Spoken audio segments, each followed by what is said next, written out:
Your Honor, Hector's on a path of cloning himself.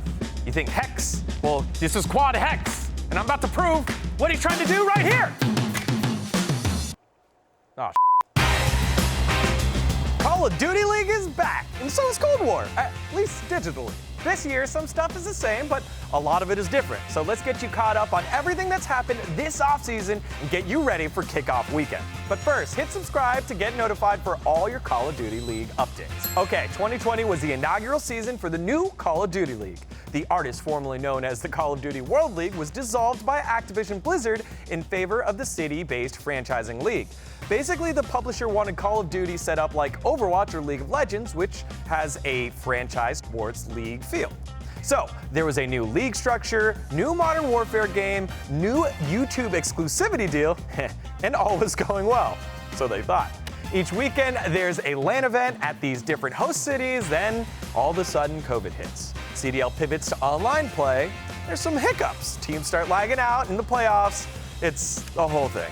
But after struggling to figure stuff out, the league makes it to the championships, where the Dallas Empire beat out the #1 seeded Atlanta FaZe. But now it's 2021, and some stuff is the same, but a lot of it is different.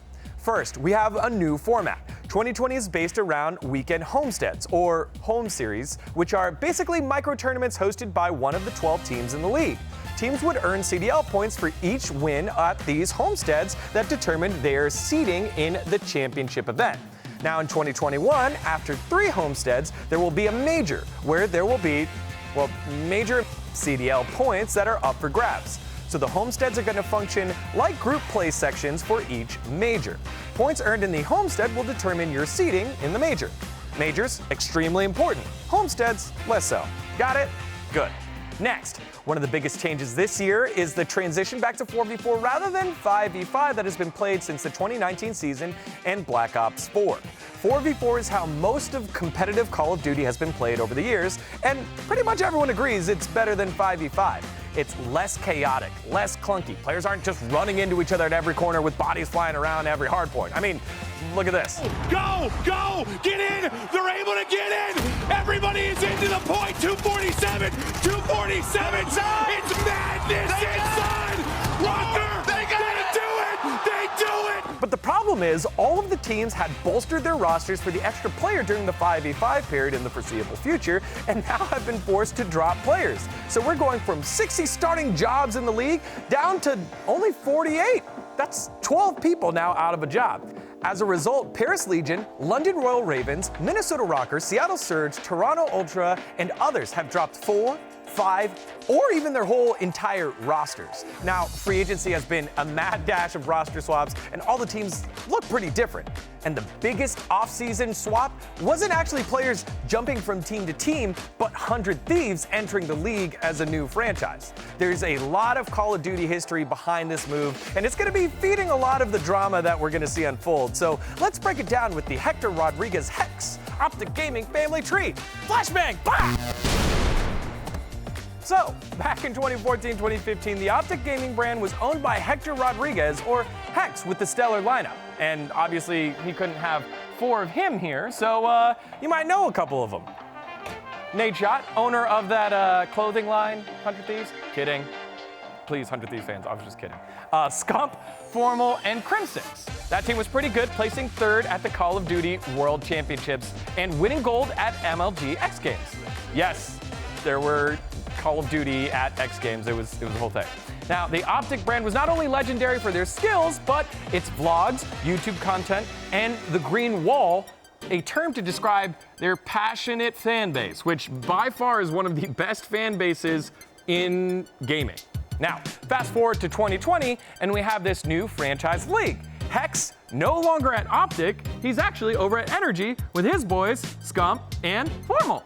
And what happened to Optic? Well, Optic is now owned by Immortals. Hector sold it to Immortals with a bit of the share and tried to drive it forward, and eventually they got taken away. And now it's this weird thing where old Optic is now Huntsman, and new Optic isn't like anything at all. It's Optic LA, and look how clean it looks compared to like that kind of a font. You could just tell that Immortals kind of did this. Look at, anyway. Crimsix is playing for Dallas Empire, who's with Clayster. right? Crim6 moved to Envy, now playing for Dallas Empire, who's with Clayster, who is pretty famous from his E-United days, one of the best teams in Call of Duty as well, who also used to be on Optic before Crim6 joined. Now, meanwhile, Nadeshot and 100 Thieves are nowhere to be seen in CDL because they decided to double down on League of Legends. So in this time period here, no 100 Thieves. But like I said, Dallas went on to win the championship in 2020. Chicago finishes third. Scump, Crim6, Clayster, and Formal are still at the top of their game. Now the 4v4 thing happens and Clayster is dropped from the Empire less than 48 hours after winning the championship. He ends up at the New York Subliners, and all is well. You can see that little grin. Then Hex shocks the Call of Duty world and buys back Optic from Immortals Gaming, which then he changes it to Optic Chicago. And you can see gamer font back, baby. That's how you know it's his. So now Hex has two teams, Chicago Huntsmen and Optic LA.